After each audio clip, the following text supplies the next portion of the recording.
Bonjour à tous, c'est BDV Météo. Aujourd'hui, on se retrouve pour un tout nouveau point météo. Cette fois-ci concernant la fin de la vague de chaleur, la fin de cette canicule et l'arrivée des orages ce soir sur le pays. Donc, on va d'abord commencer par l'actualité de la canicule.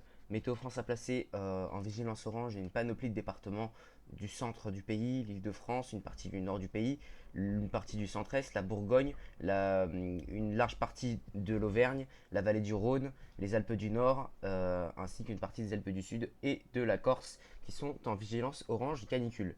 Vient s'ajouter à ça une vigilance jaune aux orages, présente sur les Pyrénées, sur les Savoies, dans l'intérieur de la Bretagne et sur une large partie nord du pays.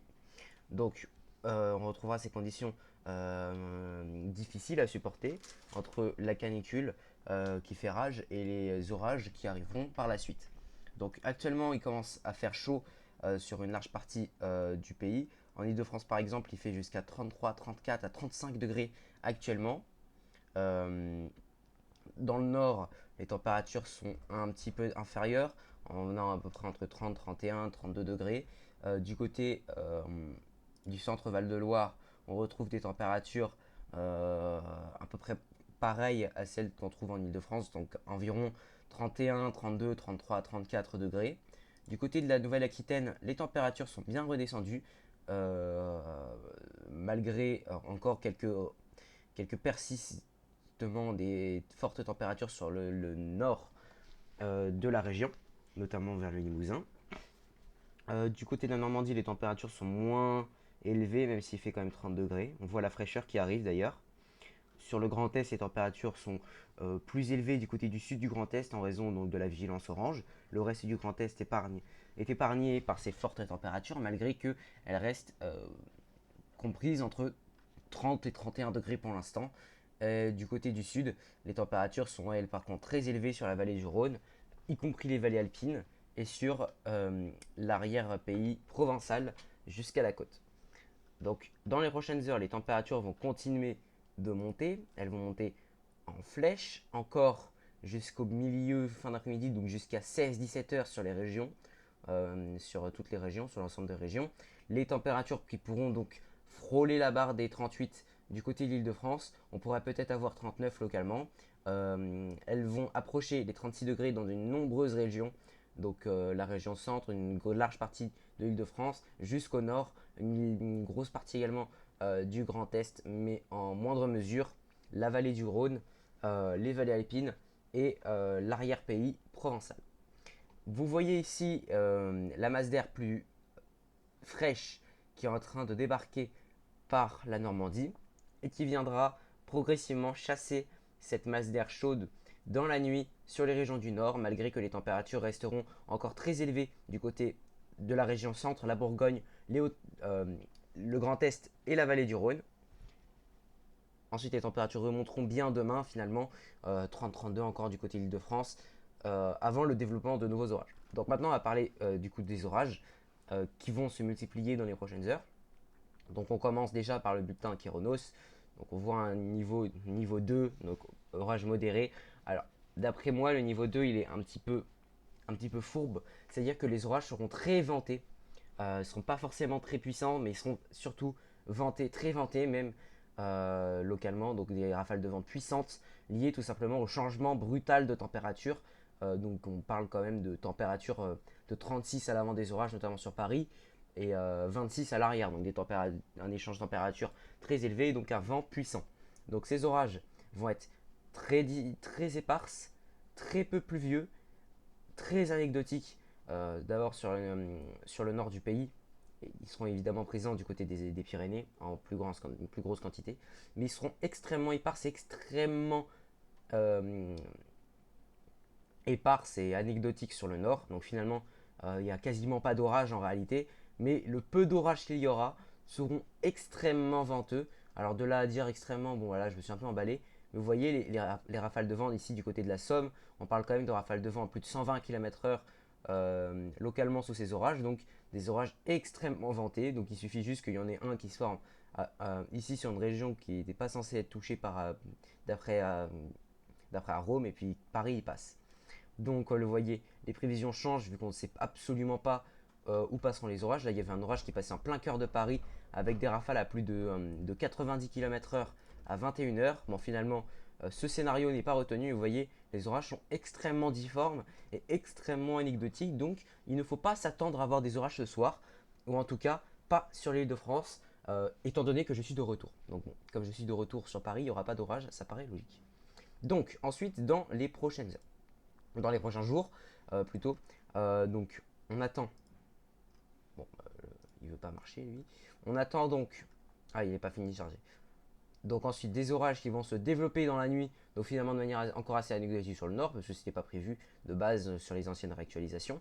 Mais c'est surtout demain que les orages les plus puissants seront attendus. On attend des orages assez difformes, encore une fois, assez statiques, assez pluvieux, assez noyés finalement, sur une large partie est du pays, qui vont se développer à partir du Massif central, la Bourgogne, qui vont impacter ensuite le centre-est, les Alpes, et qui vont ensuite remonter de manière assez anecdotique jusqu'au nord.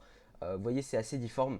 Donc finalement pas très organisé, très pluvieux, très noyé, avec une forte activité électrique et pourquoi pas des rafales de vent localement très puissantes sous ce phénomène. Mais vous voyez que Paris est concerné malgré que nous soyons en marge de ce risque orageux. Et donc cela signifie que sur Paris, voilà, je pose une pièce, il n'y aura rien non plus demain. Voilà, donc je pose à nouveau cette pièce.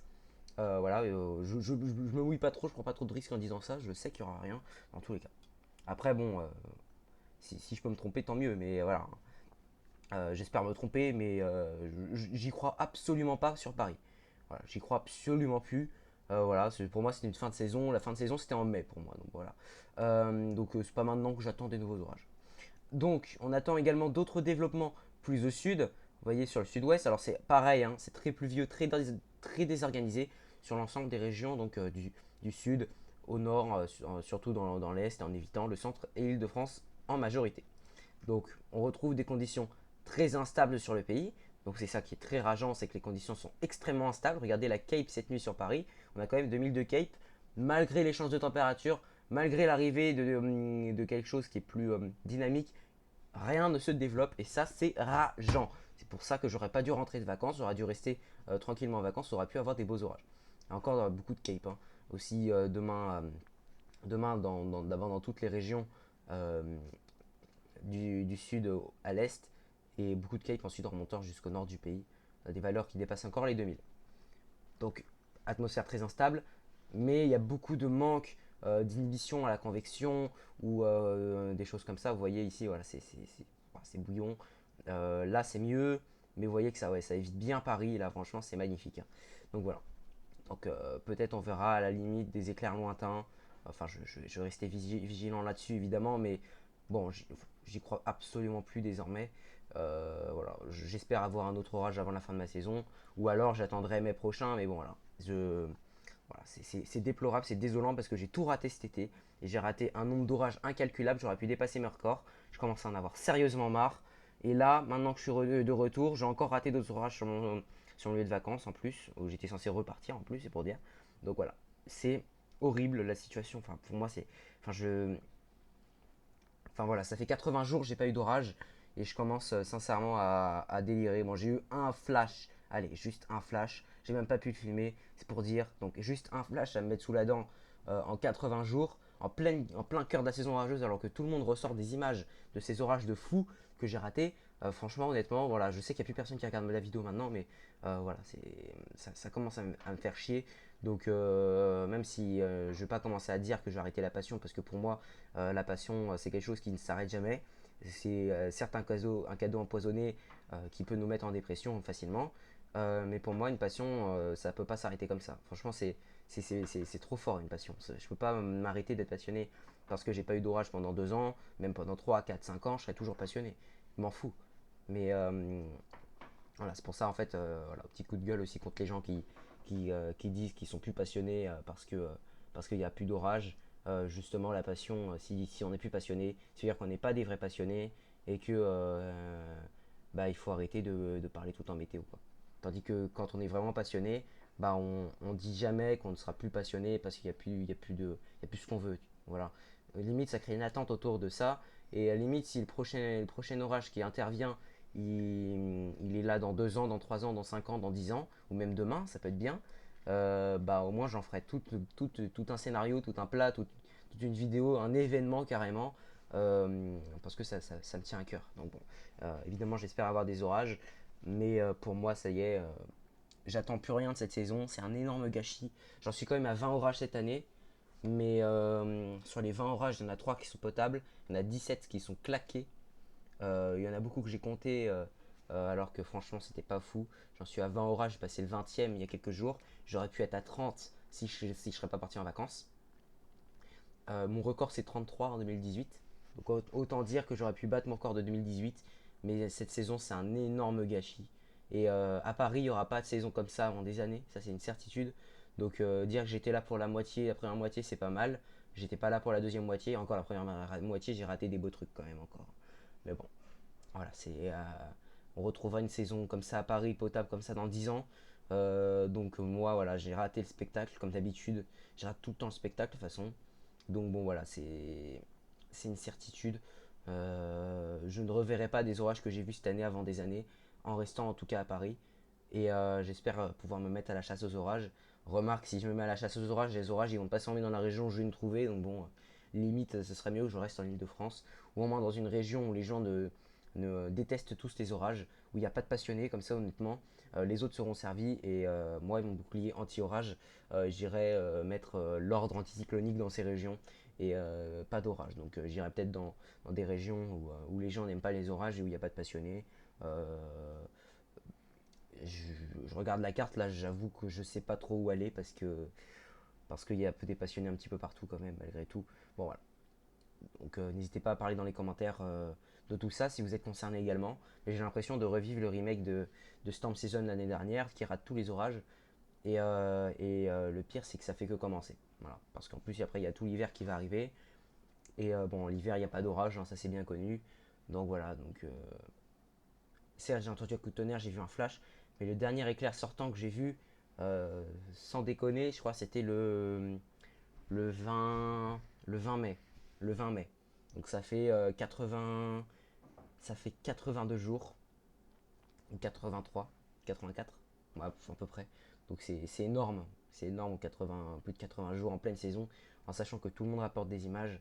Et ça, c'est rageant et honnêtement, c'est déprimant. Voilà. Donc, je voulais faire un petit point là-dessus en cette fin de point. Je sais qu'il n'y a plus personne qui est venu regarder cette partie de vidéo. Je sais que je parle dans le vide. Mais bon, je voulais pas faire un post comme tout le monde le fait.